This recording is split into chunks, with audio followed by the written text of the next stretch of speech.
చనిపోయినటువంటి రేవతి అలాగే మరి వారి కుటుంబము ఆర్యవైశ్య కుటుంబం, పేద ఆర్యవైశ్య కుటుంబానికి చెందినటువంటి రేవతి ఉన్నారు.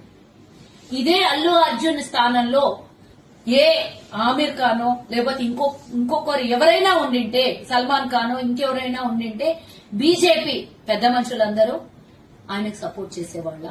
ఈరోజు ఎందుకు మరి సినీ ప్రపంచానికి సపోర్ట్ చేస్తున్నా అంటే నేను ఎవరిని ఉద్దేశించి కాదు, కానీ ఈరోజు నా సామాజిక వర్గానికి అండగా నిలబడినటువంటి ప్రభుత్వం మీద ఎందుకు ఈ విధంగా ప్రభుత్వాన్ని నిందిస్తూ దూషిస్తున్నారు?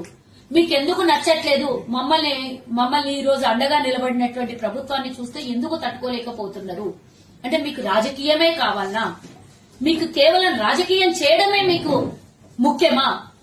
ఇంతవరకు మరి ఇంత మాట్లాడుతున్నటువంటి బీజేపీ బీఆర్ఎస్ వ్యక్తులందరూ కూడా, నాయకులందరూ కూడా గతంలో 10 ఏళ్లు పరిపాలించినటువంటి బీఆర్ఎస్ వాళ్ళు మా కార్పొరేషన్ అడిగితే ఇయ్యలేదు. 10 ఏళ్లు మమ్మల్ని ఇబ్బంది పెట్టిర్రు. ఈ రోజు మా ప్రభుత్వం వచ్చిన తర్వాత మా కార్పొరేషన్ ఇచ్చింది. అంటే మీకు మా సామాజిక వర్గం మీద ఉన్నటువంటి ద్వేషం ఏంటో ఈ రోజు మాకు అర్థమవుతుంది. మా సామాజిక వర్గానికి చెందినటువంటి వైశ్య కులానికి చెందినటువంటి రేవతి మరణము ఈరోజు మీకు ఎందుకు కంటికి కనబడట్లేదా?